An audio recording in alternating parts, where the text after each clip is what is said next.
Hey guys, welcome to another tutorial from Ableton Live. And today I want to cover a question that I always get. People see my screen and they'll be like, wow, I'm amazed at your colors or what have you for the personalization of Ableton Live. So what I decided to do was create a video showing you exactly how you can actually personalize Ableton Live to fit your mood, your style, even your style of music or what have you. Many times I often say that when I'm producing, I want a different feel, right? I want a different feel on how my screen looks that kind of gives me energy, gives me creativity or what have you. And so when I'm actually performing live, I need a brighter screen so I can see the actual tracks, I can see the sequences or the scenes rather.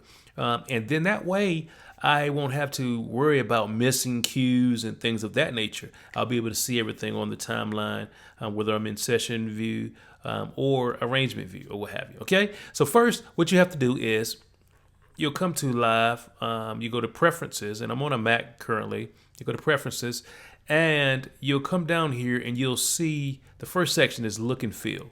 Okay, then once you do that, you'll come to down here where it says skin. Now this is where you can actually change the actual colors of your screen and the environment that you want to do, right? And so off the gate, you have the skin, the default.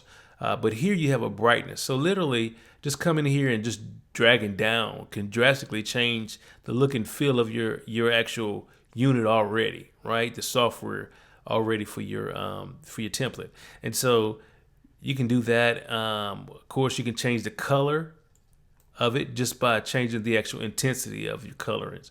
And so if you see, if I go back to the brightness of 200%, now you'll see that I have like this red tint on it, right? You can do a color hue.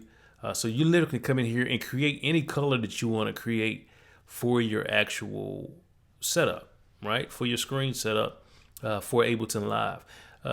If you don't like that, then you can come to, your different defaults. And so they actually have defaults in here that they actually have different colors. You have your calcium, your clay, you have your clouds. I usually use the disco, and then I would take this hue back down and this back down to 0%. And this is the screen that I normally use. It's actually disco at 0 for color intensity, 0 for color hue, and 200% for the brightness. Again, if we take down the brightness, you'll begin to see it becomes unreadable or whatnot. And so that's how you would actually customize your actual screen. Again, you can come in here in some of these other frost, light gray, the mono lake, and the Nautic. So it gives you that kind of oceanic feel or what have you. And then you'll just come here back to default, and that's the default screen that you normally see. But I normally keep mine on disco. Don't make any adjustments really. I just keep it at there. For anything, I may pull it down just a little bit, but nah, it's just perfect for me for my production as well as now. Normally when I'm doing, if I don't have a lot of lighting in the venue that I'm in, and they turn the lights down or what have you, what I would do is I would go to the default and kind of turn the brightness down just a little bit, so it's not blaring on me or sticking out in the crowd. I'll actually just put that brightness down. Just so I can still see my scene names and all of that.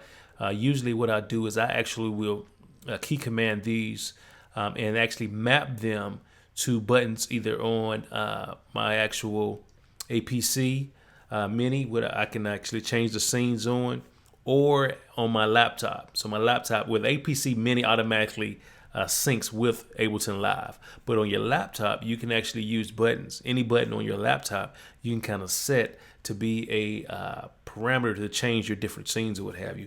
I'll record a video on that at a later time or what have you. But again, this was just to show you how to actually customize the actual Ableton Live screen to your personal flavor, your personal style or what have you. So hey guys, if you like this video, click the like button below. Do me a favor and click that like button and subscribe to this channel for more updates and information on Ableton Live and how to use Ableton Live in your setup.